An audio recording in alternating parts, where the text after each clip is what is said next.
You're curious. So are When we. you think about how often are older Americans subject to age discrimination, or because of aging and limited physical ability, the kinds of jobs that are available to them are not as plentiful, or certainly not good paying.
Support for NPR comes from Angie. Angie's List is now Angie, dedicated to helping homeowners get home projects done well, from everyday repairs to dream remodels.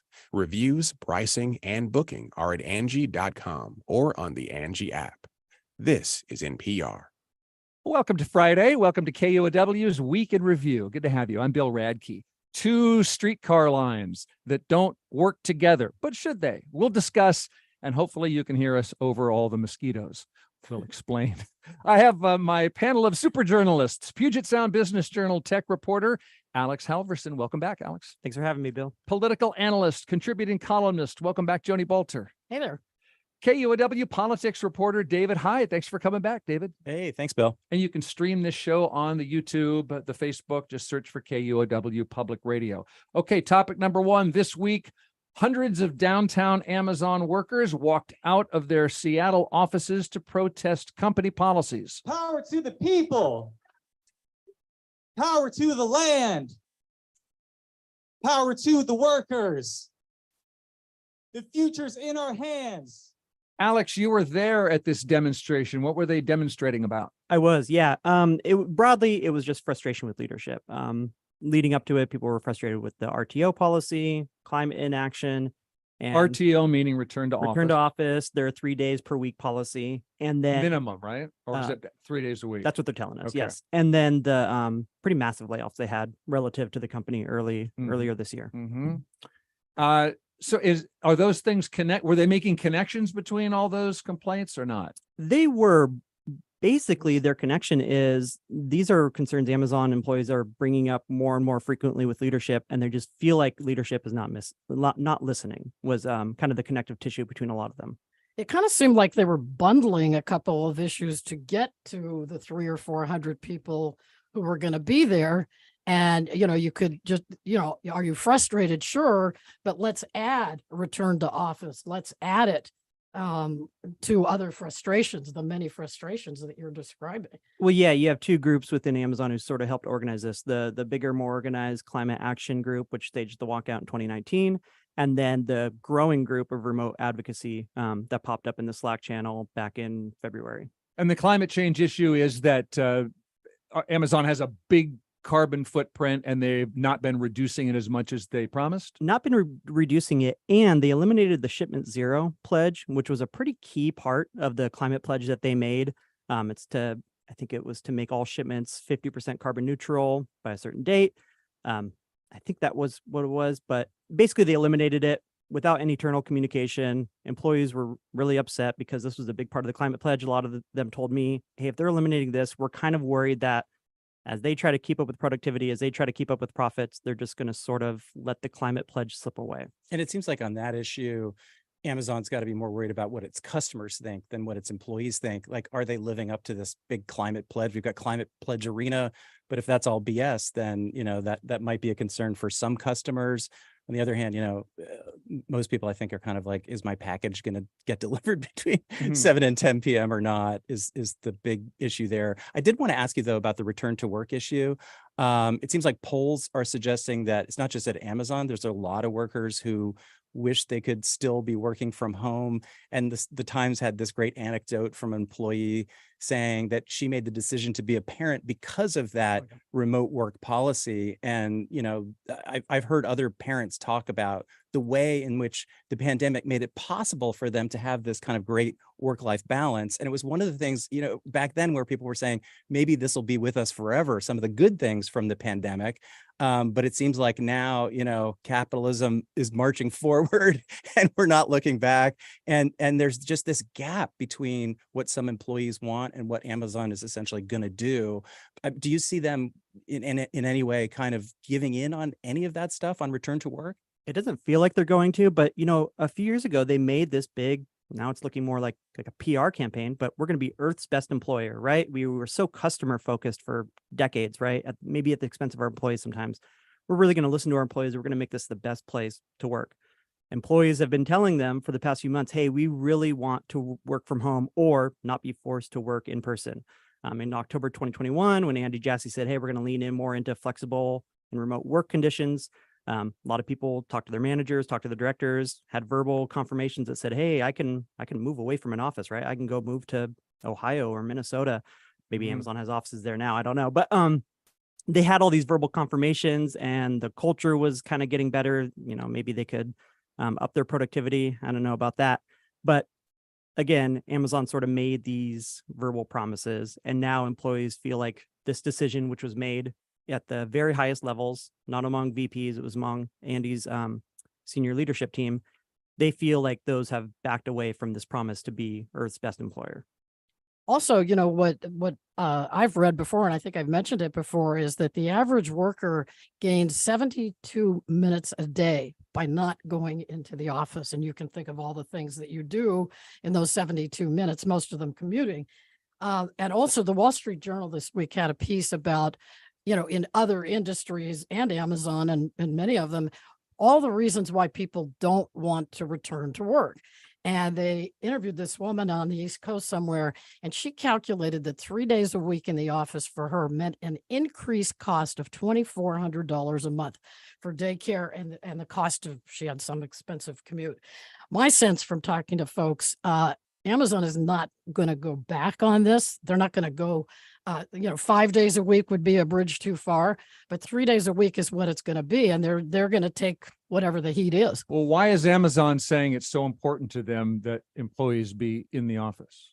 Culture, collaboration. I mean, that's the only thing we can get from them. And I think that's adding to employee frustrations, right? Because you have so many people who are giving Amazon data that says, hey, look how much more productive we collectively are. Look at how much more of a climate risk this is to have all these people commuting. If we're able to stay home, maybe it's better productivity wise. And Amazon's saying, no, but we like the collaboration. We like the culture building. It's easier for young people. There are a lot of corporate buzzwords that go along with it. How much of this is the job market for the tech industry changing? It was super tight a few years ago. I remember talking to UW grads who were saying, I've got my pick of different companies. I can have my values be an important part of that decision. Google was offering free massages and yoga and that sort of thing. And those perks are kind of starting to go away. We've seen layoffs. So how much of this is just a cyclical turn in the job market?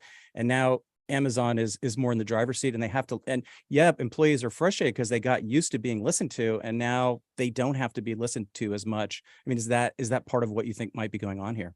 I think it's a lot of it too. And you're seeing these companies sort of capitalize on whatever leverage is coming back in their direction. Amazon's decision to return employees back to the office, I think, has emboldened companies like Meta. Announced yesterday that they're going to be doing it as well. DocuSign in Seattle's doing it as well. Other tech companies are. But I think that leverage could be a little bit skewed because these are really high skilled jobs. And at the end of the day, the labor market in tech isn't quite the labor market I think other industries have. Amazon has tried so many times during the pandemic. I think this is a attempt, and this one will be successful, but I think it's attempt number 4. So to me, this is really a lot about leverage, and it changed. The employees had so much leverage before because they were, first of all, Amazon was over hiring at the time, but they really had to compete with places like Microsoft, which were being a lot more employee friendly at the time. And so to me, the balance of power has shifted, despite the fact that we have a jobs report today that says that there are still plenty of new jobs being created. So, but Amazon sensed it at the right minute. We're in control. Management, the employer has the power here. Yeah, it's as much leverage as they're probably ever going to have. This is maybe the peak of it. So you're saying Amazon responds to the question, why is it so important to have employees in culture and collaboration? So we're the journalists. We're trying to find out. We would like to know, does Amazon have statistics about productivity or about bottom line? How much that they're in business for their shareholders? Do we know that Amazon is so invested in these huge buildings that in some way that influences them to bring to fill those buildings with employees? What do we actually know? Fill the balls. I can't think of anything concrete. I mean, maybe if you wanted like a correlation this past There's a lot of concrete in those buildings. Yeah, that's true. Maybe correlation, this past quarter, they had a pretty profitable quarter. And over the past few quarters before that, they were not profitable. So if you want to be really simplistic, you can sort of say, hey, when we sent employees back, we're more profitable. I don't know. But there are other markets where maybe there's like a business occupancy tax credit that they have to fulfill. In Seattle, I don't think that's really a thing. So it really, we're not getting much more than just these buzzwords. We're not getting statistics on productivity, at least not yet. Okay. I think it's important to point out here, and you did just briefly there, that return to office is not environmentally friendly. And so I thought when I saw the bundling of issues to create the protest, that they would be more specific about that you're not doing enough to get to, a more environmental product and company. And by making us come back to work, you're making it even more emissions. They were doing that, but I think Amazon dropping that shipment 0 from their operations side, which is just so massive in terms of emissions, gave them a better rallying cry for the climate side. Okay, I want to ask about enforcement. Are employees threatening anything? Either that we're going to quit, we're going to do more demonstrations, we're going to have walkouts or strikes, or we're just going to quiet quit. I'm just not going to do as much work. Come surveil me. What are you going to do? Spy on all of us? Oh, and on the other hand, is Amazon doing anything? Are they just saying, guys, you got to come to work at least 3 days for real? But are they enforcing that? From our side, it feels like Amazon's on the charm offensive. Hey, it's really great in the office. Please come back, guys. Oh, it's awesome. Your team's here. Anecdotally, I've heard of people quitting because of the policy, from the lower levels to the L6 and L7 levels. So I think the employees, I think it's kind of hard to quit at Amazon because you'll get pipped. You'll get sent out of there. Pipped is it's their performance improvement plan. Yeah. Yeah. You'll get weeded out pretty quickly. Right. Okay. But Amazon, I haven't seen any harsh enforcement from them yet. But they've got all summer to get their offices ready in other markets like Nashville and Austin. So maybe once everything comes online, they'll get a bit more strict. But right now, it's the charm offensive. Okay, I guess that's it. Finally, just one more note. I have noticed my bus and trains being fuller. Oh, the traffic is back. Particularly midweek. Yeah. Back big time all over the place. My Tuesday bus is packed. Mm-hmm. Not so much the Monday and Friday. Fridays, nobody's going to work on Fridays. We're going to work. We're working crazy hard. We're just doing it wherever we want to. So I'm going to segue actually there. You're listening to Week in Review. You're listening to Alex Halverson and David Hyde, Joni Balter, my panel of journalists here discussing the news of the week. And we were just talking about the climate friendliness or unfriendliness of people coming into work. So let's talk about the mayor of Seattle, who wants Amazon workers to keep commuting in. first, does he have any influence with Amazon? I've tried to see if there is. I haven't heard anything now. Okay. I don't think Amazon is upset that they've finally kind of done something that the mayor would love. You know, they've had a rough time. They're definitely politically in this chummier city. now. Yes. Yeah, Okay. Bruce Harrell is chummier with Amazon than predecessors. Okay. That's a fact. Well, apparently according to a Seattle Times report, part of Harrell's plan for boosting downtown is building out the streetcar line. We have two disconnected streetcar lines now, one between Westlake and South Lake Union, and the one between Pioneer Square and through First Hill, Capitol Hill. Downtown is the missing middle. Joni Balter, I always assumed that was a crafty move by streetcar boosters to leave a hole in the middle that we wouldn't be able to resist filling. Is there any truth to that?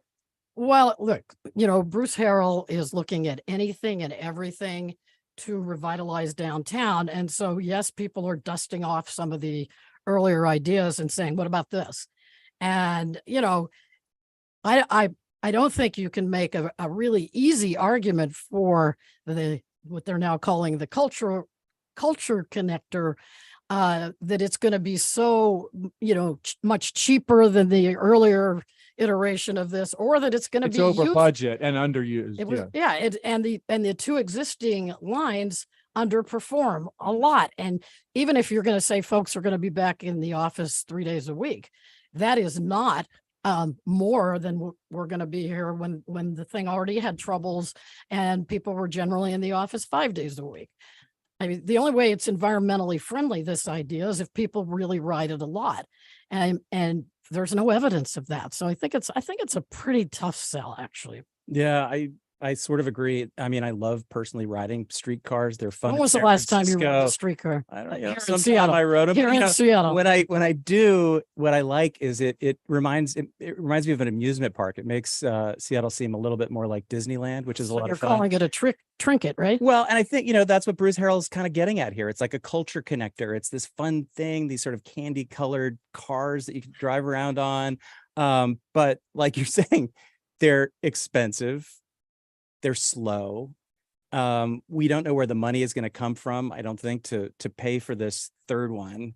And I was reading up a little bit on some of the academic history of streetcars, which is different than some of the pop histories. And apparently a lot of them went away because they just weren't that popular and they were losing money.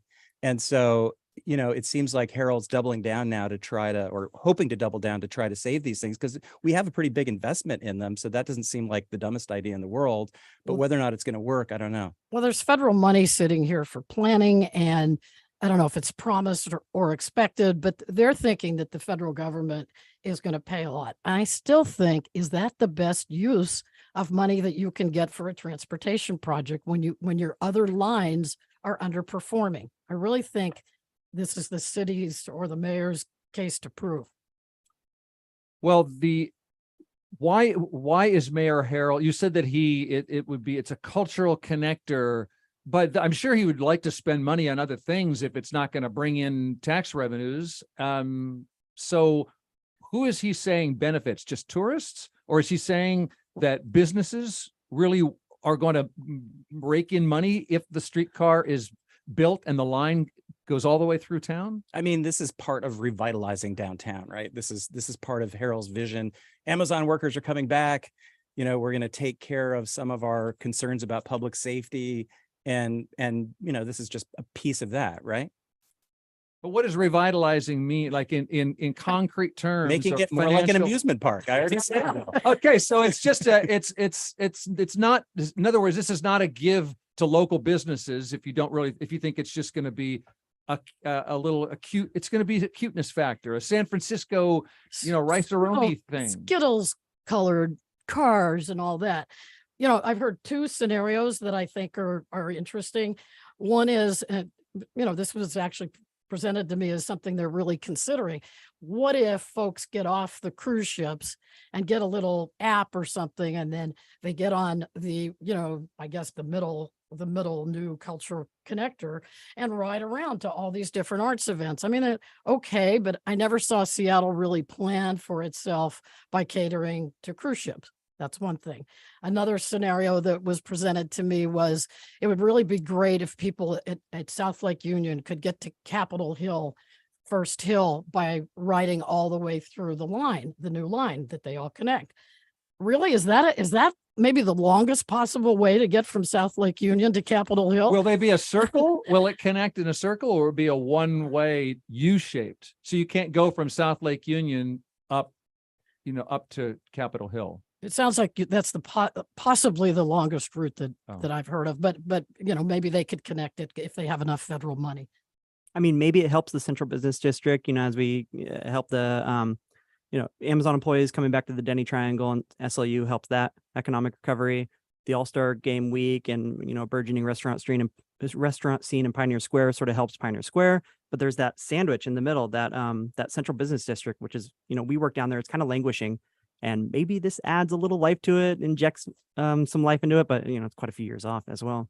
Do you know any people saying, I really want to go to Chinatown International District so I can ride the streetcar? Has anyone said that to any of you? Tourists, I mean, I can picture, you've been a tourist, right? Can't you picture the colorful tourist map with the giant pictures? There's a blow up pictures. Here's the Chinese gate, at the ID. And then you can get your dim sum there, and a big Starbucks logo at Pike Place Market where the very first store is, and a big ship for the Center for Wooden Boats. That's right. And then you missed your calling. This is great. I can say, great. You have, and actually, I can't. If you check your inbox, you have job offers waiting. And I say this because for a tourist, that simplicity, you don't want to have to guess which bus is it, the 247 or the the and you're not in a hurry. So who cares if it's slow? Who cares if it's slow? I feel like there's something to that, especially if it goes all the way through.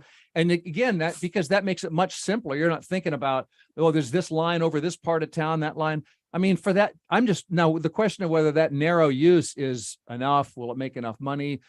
Is it about funsies? I don't know, but I get it more than you do, Joni. Well, no, let me give the mayor credit here for a second for considering all ideas, because he's in that actual situation. Downtown is in the condition it is. It's it's beleaguered. It's coming back a little bit, in part because of what we've been talking about so far, workers coming back, but he has to consider all ideas. And I appreciate the fact that he is considering all ideas, but that doesn't make this the hot best idea. I would have used it on Wednesday, going from the Norton Building in Pioneer Square up to Amazon's campus. So you got one. And when was the last time you were on it? Sorry. Yeah. Okay. So finally, before we take a break, you're listening to Week in Review. And since we're talking about money for transit, a Seattle City Council member wants to charge developers a fee for every real estate project, and that money would pay for transportation projects. Alex, why does Councilmember Alex Peterson think that's a good idea? Well, he's sort of framing it as progressive revenue, right? We're using developer money to fund transportation projects. One thing he's sort of leaving out, and I'm sure David can speak to this, is that money will probably go down to renters and buyers, as a lot of fees do. Meaning, so it's a disincentive to build more housing that we want? I think it is.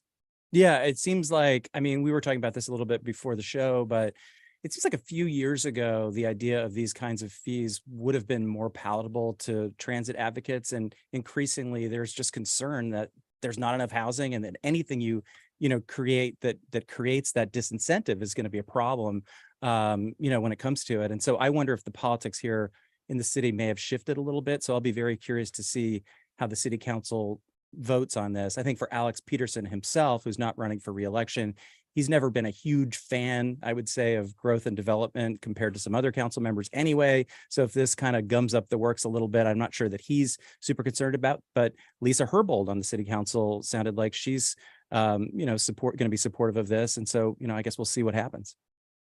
Well, if you want more of something, and we all want more housing, I don't know if you help it by putting a fee or a tax on it. That doesn't actually make that much sense. Now, there were some sort of promises on the part of the council member Peterson to maybe use the money that's collected here to ramp down the cost of the next transportation levy called Move Seattle, which comes up in, I think, next year. Okay, that I do not buy because I've never seen a levy around here, have you, that dropped down in price. That just doesn't happen.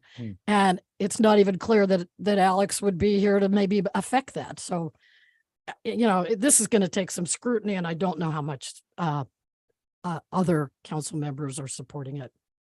Well, you say who doesn't want more housing? I picture the supporters of this as being homeowners who don't particularly want more housing, and they're tired of their property taxes going up, so they'd like a different source, and they're mad at the greedy developers who are responsible for all the tearing up the trees, and so that's who I imagine the constituency for this being. Yeah, and I'll be curious to see how this plays in the upcoming city council races, because I do think it's an easy political sell that way. Tax the big bad developers, and I don't have to pay for it. Exactly. And Except for they pass it on. Yeah, but whatever. Yeah, sure. But I don't have to. You're asking me to think a step ahead. That's not necessarily how people think. And Alex Peterson himself has polling that suggests that most people would support this. So yeah, we'll see. Okay. Shall we see about taking a break, taking a breath? And because we got more news, we're not done. This week is not over. Okay. KUOW's Week in Review. David Hyde, Alex Halverson, Joni Balter. I'm Bill Radke. A little music fun, and then we're going to get right back at the developments of the week gone by.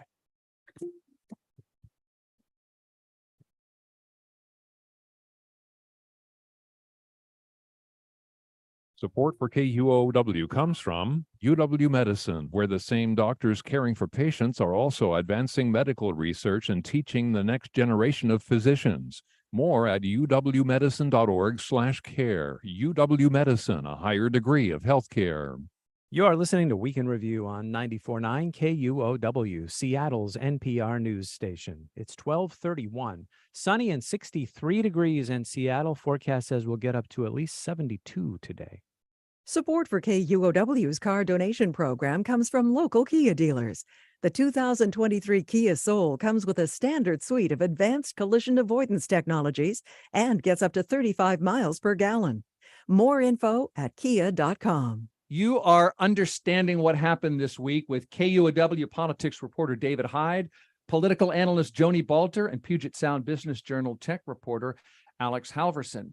Moving on, David Hyde, we're about to talk politics. Could you start us off? It looks like America will not bust the debt ceiling. First of all, it passed the House and Senate with only one Washington Congress member voting no. That would be Pramila Jayapal. Anything to add there? Joni called it a statement vote. Yeah, it is a statement vote. I would like to tell you that I appreciate the Congresswoman for saying in advance that she would vote for this if her vote was needed, because look, this has catastrophic potential for if you didn't do that.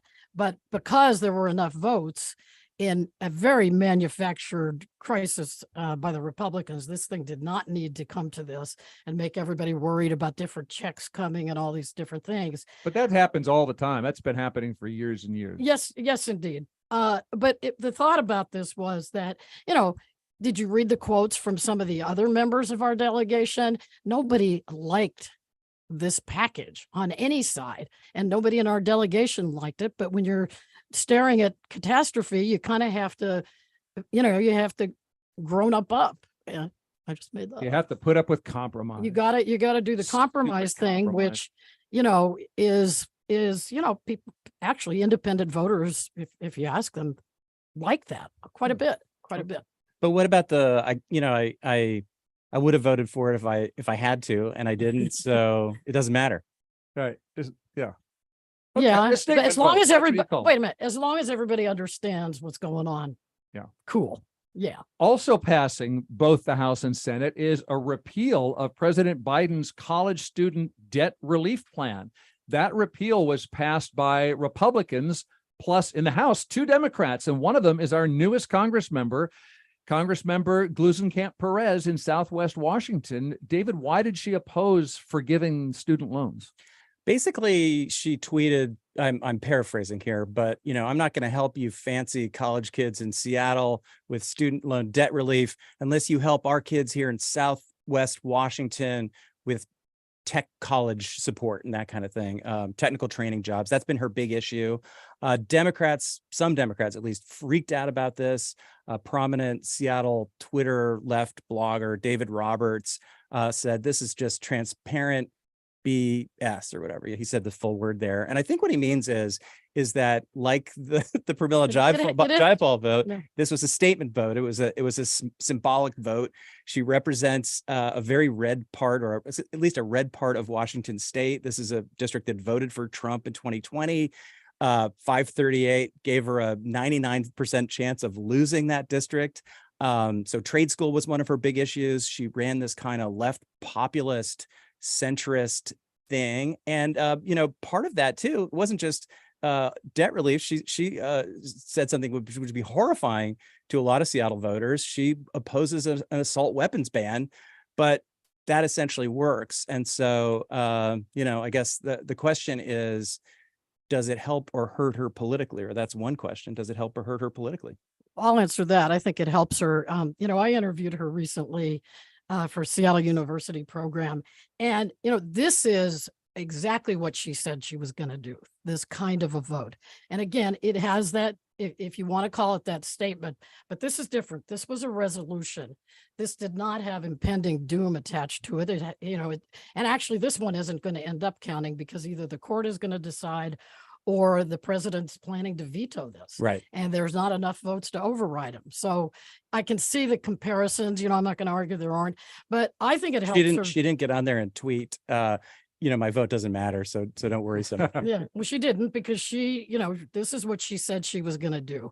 And, she had several tweets and they were exactly what I heard, as she was preparing to go to Congress and the things she was going to kind of try to work on. She is very much committed to, the career and technical and vocational kinds of training programs. And she thinks that they've gotten the short shrift, and they have. So you say it's a statement vote. Is this a political move or a real move? In this case, it's kind of both, I guess, because she had said she was going to do this, and she's doing exactly what I think it's what she ran on. I think David Roberts is right. I don't know what's in her heart, but she says she supports student debt relief. So it seems like it's a statement vote. We know that, the way that the parties have shifted in recent years, the Democrats now include a lot more people with college degrees, and that's many of our listeners are also people with college degrees. That's not who she's speaking to here. She's speaking to people in Southwest Washington who voted for Donald Trump in 2020, and she's trying to hang on to that seat in 2022. And so she's taking some of these strategic votes. And it could be that the more that folks like David Roberts tweet at her, the better it is for her. It's hard to say. Yeah, that's fair. She's in a district that really has gotten more conservative over the past few years. I think in the 80s and 90s, it flipped between parties. Right. It used to go back and forth quite a bit. You're quite right about that. It contains some of the Portland metropolitan area, but it contains, parts of Lewis County, which is, I think, one of the most conservative counties in Western Washington. So it's gotten really red over the past few weeks. The last Democrat to fill that seat, and this is going back a little bit, was 2012, and it was Brian Baird. He's such a moderate. So that's the only way he was able to win that district. I just say here that, Marie Gluesenkamp Perez told everybody that she was going to go to DC and not vote with the Democrats on everything. And guess what she did? She went to DC and declined to vote with the Democrats on this.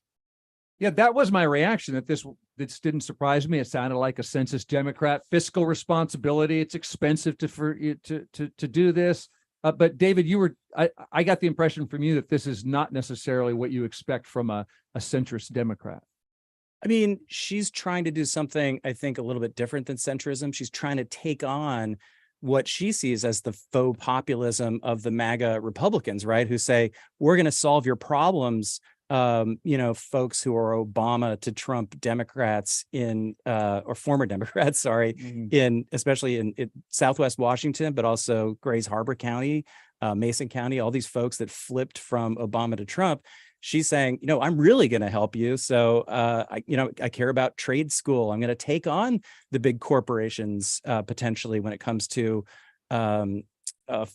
pharmaceutical prices and issues like that in ways that Republicans really aren't. So I think she's trying to carve out some left populist space within the Democratic Party that's different than what MAGA Republicans are doing. It's different than what centrist Republicans are doing, and it's different than what urban Democrats in places like Seattle are doing. I'm glad you used the word carve, because I was thinking about slicing. Just, she really has to be careful in that district. First termer, that's usually when you're vulnerable at the end of that. And yeah, it's Trump plus, I forget how much, but it's a Trump district. Trump plus 4. He's shown. Yeah. Okay. So- Also on politics, we have a new Democratic candidate for Washington governor. He's an Issaquah state senator, Mark Mullet, considered a business-friendly Democrat.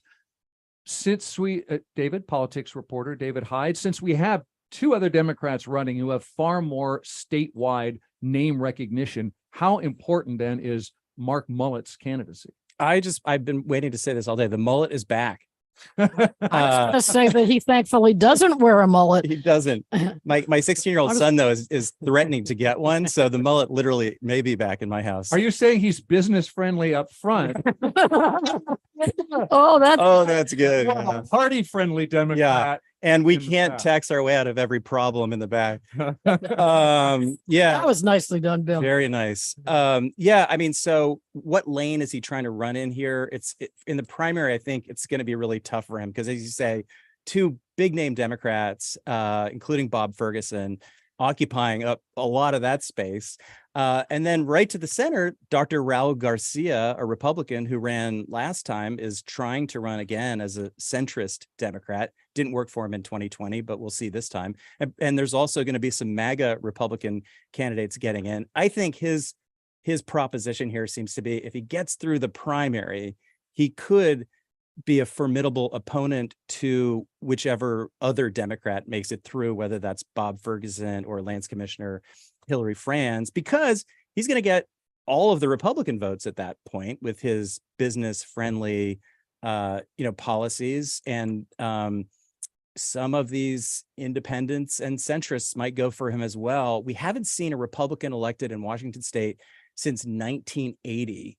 So maybe this is the year where John Spellbinder, as they used to call him. Republicans get serious, and can he get Republicans to actually rally around him, heading into the primary? I mean, it seems almost impossible to me that would happen. But if it did, he might be a formidable opponent, or at least a bit of a challenge for Ferguson. Let's say it's Ferguson in the general election, or Franz. Does he maybe take that like Bruce Harrell lane of, I'm a Democrat, but I'm friendly on business. I'm a little more moderate on certain issues. Or does he just have his own lane? He voted against the capital gains. He's much more conservative than Bruce Harrell. Bruce Harrell's in Seattle, he's I used to laugh when people would use the word conservative on Bruce Harrell. Follow his policies. Yeah. It just doesn't fit. He's not a Mark. But I would say Mullet either. Mullet is a conservative Yeah, Democrat, at least a fiscally conservative Democrat for sure. And read The Stranger if you want to see the full takedown of Mark Mullet, because it's a long article.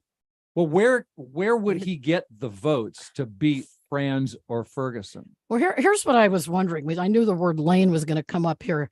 Hillary Franz is also trying to be a little bit in that middle lane by talking a lot, and she does have these connections to Eastern Washington. And Bob Ferguson is not some flaming liberal either. I mean, he's tweety enough himself as the state's lawyer. I think it's going to be really tough to have the name familiarity and to beat both of these folks. I think it's tough for him. I do too.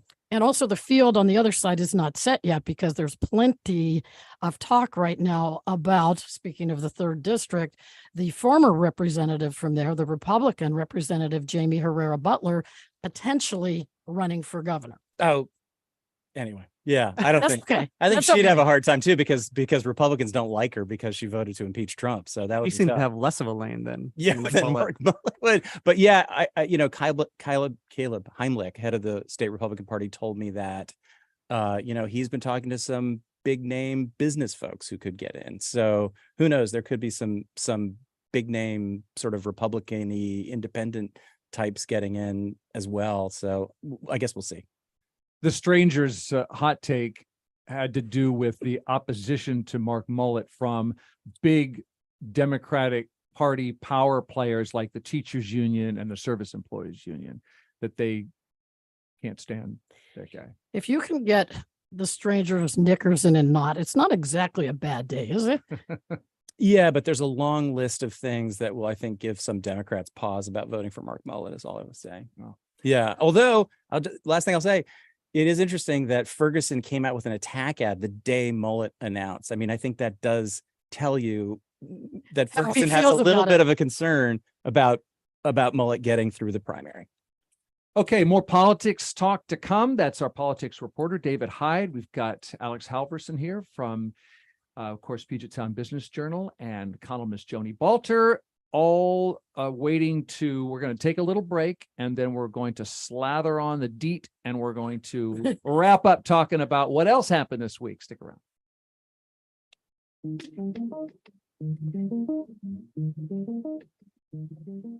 Support for KUOW comes from the UW's Population Health Initiative, created to address the intersecting factors that impact well-being, such as poverty, access to healthcare, and systemic inequities, working to transform research into action.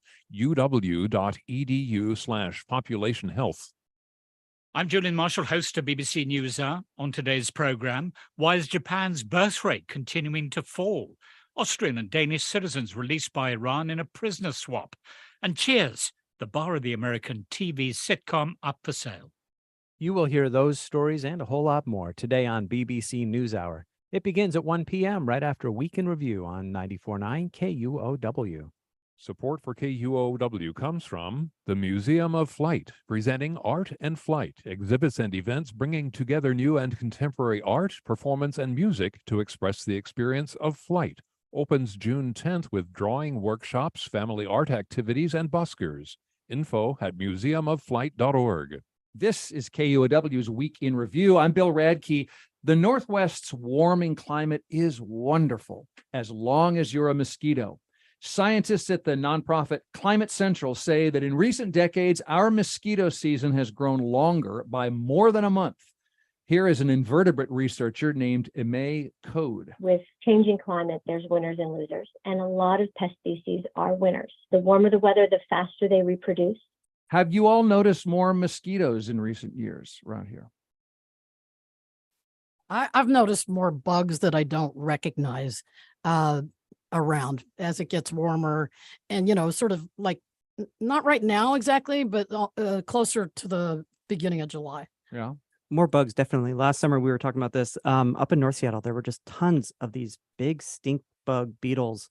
They were just everywhere. They would come into my apartment. They were outside. It was awful. Yeah, I wasn't sure what a stink bug looked like. So when you told me that, I called it up, and there's a lot of that in our house, which I know because we have this indoor cat that acts like it wants nothing more than to be outside and fight everybody. And then when a stink bug comes in, he's he just bats it around a little bit, and then I think he's afraid to finish the job. He's not he's a lot of bravado, but stink bug is he's intimidated. How much kitty food does he earn if he doesn't, finish that particular job? Right. It's like, come on. What about anything else about mosquitoes? I have noticed more mosquitoes, and we're trying not to leave the standing water around, the sort of remediation stuff. I do want to bring up that a friend of mine claims that if you just let them bite you enough, you can get immune to mosquitoes. I don't know how long it takes or if he's right. This is not medical advice, but that's what he says. Yeah. As I'm itching my arm. Yeah. So according to some guy. Yes, exactly. Or as Donald Trump would say, many people. Many people would say, don't try this at home. Yeah, that researcher said don't spray pesticide. It only kills adult bugs, and it also kills beneficial insects. Remove puddles of water, as David said. That's where mosquitoes lay eggs. Or just get an electric fan, because mosquitoes apparently are easily blown around. They're terrible flyers. Put out a box fan. You don't need to introduce a chemical into the mix. Okay. So no deep. All right. Shall we get to something to smile about? I always like to end the show that way. Or was mosquitoes the thing that you're smiling about, and we already covered it. Well, no, I just want to say one more thing about mosquitoes, and Okay. then we can smile like crazy Okay. if that's what you're planning. One of the things that everybody likes about the Northwest, that it's not as buggy as other parts of the country, but Right. climate change is saying, and I don't know if you've noticed, but we're like 2/3 of a normal rain year so far. Yeah. It's been very dry and Very and dry. the forecast for like 7 or 10 days is dry. There, too. I saw rain maybe 10 days out, and it was 30% or Okay. something like that. But I just think that's something that we have to acknowledge, that climate change is bringing us. We won't or don't have that same benefit. Since you went there, my brother-in-law is an architect on the East Coast where there are lots and lots of mosquitoes all the time, basically in the summer. And when he comes out here, he just marvels. Yeah. He's just like, wait, there aren't any screens? Where Mm. are the screens? Where, and just can't believe it. And I was wondering, what's it going to cost and how easy will it be for us to get screens? I know some people have screens, but it's got to be like, it could be a huge expense. And he claims a lot of the stuff is just not designed for it even. Like it would be really hard to add it. So It's like our AC problem, just with screens. Yes. Okay, 3D printers. It's time to scale up. We need screen. We need AC. Apparently, we need screens. Okay, what about? Is there anything to smile about this week that we can share with our listeners? Well, how about sort of more of a sigh of relief? Would you go for that? Okay. Okay. So we've been talking about this debt ceiling thing, and it just went on, and it was really, you could, live on the precipice wondering when will one senator muck it up? Will too many House members muck it up? I'm just smiling at the fact that I don't have to hear about this too much next week. Remember when we were told around the Speaker of the House election and how it took 4 or 5 votes or something? Oh, the breathless coverage about how all it's going to take, Marjorie Taylor Greene and Boebert and all these people, they all want to be on Fox News and they're going to just tear him down. How humiliating for what's his name, Kevin McCarthy. It's so humiliating, and it's chaos. The country's descending into madness. What was any of that about? What was any of that about? They just had votes, and he got enough votes. He didn't, and then he did, and then the That's thing, it. and then we're not. Yeah. passed, and then it's just another Congress. Don't trust the media. Right? Don't trust the media. Never, ever, ever. Certainly trust not the media. Anything else? It's a little more superficial, but the Dallas Stars kicked the Kraken out of the Stanley Cup playoffs, and on Monday they got boat raced by Vegas. So I don't even know what that means. What does it mean to get It's sort of boat like raced? housed, don't? Yes, It's like housed. Yeah. You don't blown want away, blown out, whatever you want to say. They lost pretty badly. Why boat raced? Does that mean that you're in the wake, like they and you're I don't know. I'm gonna borrow that, however. It's one of your Okay. word of the days. Yeah. word of the day? raced. Yeah, That's boat good. raced. How about you, David? Did anything make you crack a smile? Well, mine is I'm going morel mushroom picking this weekend, even though it's been Little dry and a bit of a bad year. I'm going back to a spot that I had a lot of success last year, and so You're it's super introducing fun. water to that spot. Yeah, right, exactly. So what I need to do is go out there and water it, maybe. But what's so great about morel mushroom picking, it's a little bit weird because you're often in these burned areas. So it's almost like They you're grow hiking, well where it's been a fire, right? or they're easier to see. It's one of the, I'm not sure. Oh. But in any case, you're walking through these kind of apocalyptic landscapes, sort of on charcoal ish earth. So it's a little strange that way, but it's just sort of beautiful Eastern Washington, southern facing slopes. And so I'm just really looking forward to it. So you find out where the tragic, catastrophic wildfires were? And I then you- light them. No, just joking. No, yeah, exactly. There are maps, and you can figure out where, there's a slight benefit if you're looking for mushrooms to all these forest fires that we're dealing with. So look, that's the plus side. So where's your spot? Where are you going? Yeah. Oh, it's share. actually your backyard. That's all. I'll be in your backyard, Bill.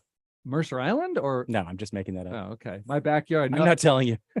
You're not. You're going to keep it hidden so that you're going to keeping keep the all the mushrooms. morels for yourself. It's not about that. It's not about finding the morels. It's about this wonderful, meandering, sort of aimless hike where you may or may not find them. And yeah, I'm not going to tell you where I find them. Okay. Get it. What's the secret to being to seeing them? What makes a great morel hunter? Oh, differentiating them in the landscape is actually pretty tricky because these are burned areas. Burnt pine cones will look like them, and it takes a while before you kind of key in on that. And that's part of what makes it really super fun.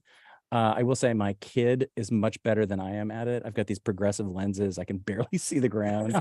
So I think he was like, 3 to my 1 last time, and he's coming again this year. So I'm basically, do I have to come out and ask? I mean, I'm trying to get an invitation here, and it's just, I feel like it's just going to be you and your son, and we'll see about that. Yeah, Let's talk see what later. happens. We'll talk later.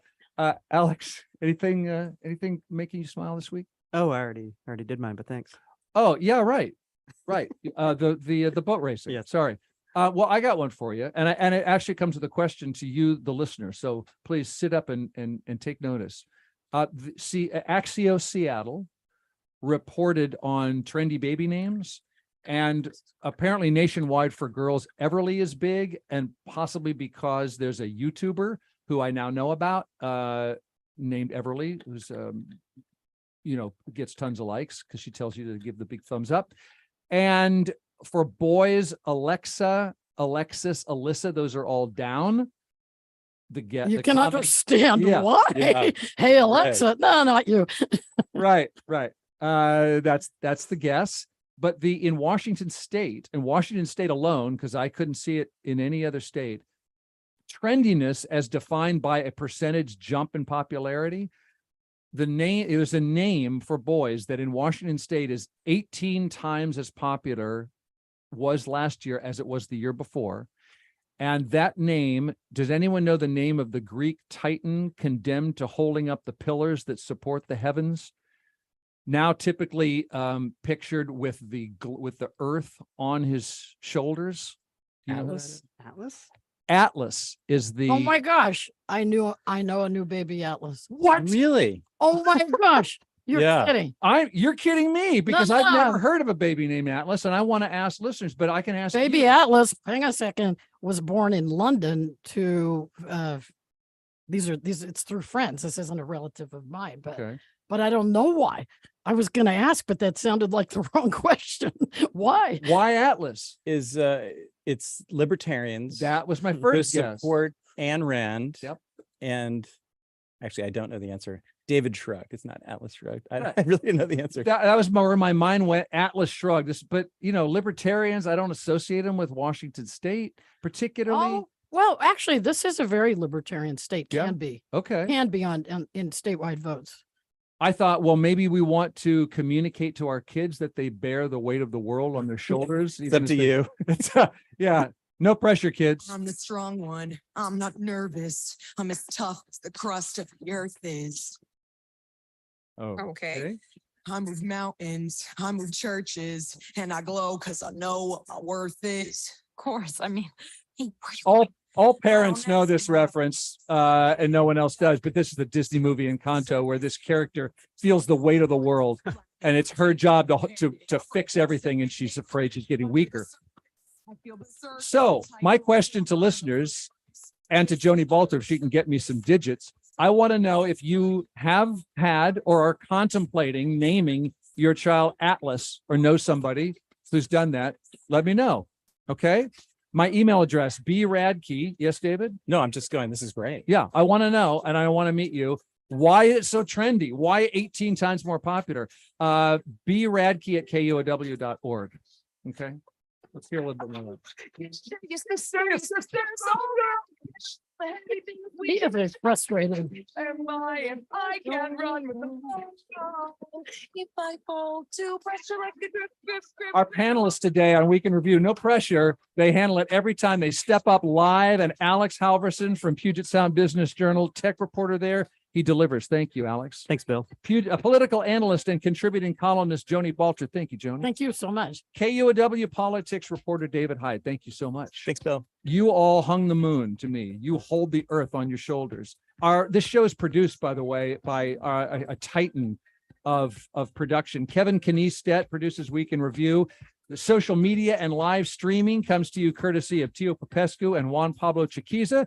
We have Bernard Willett running the board and making it all sound good, and I appreciate you listening. So I'd like to come back for another week if you'll have me. Talk to you a week from now on Week in Review. Thanks, everybody. Thank you.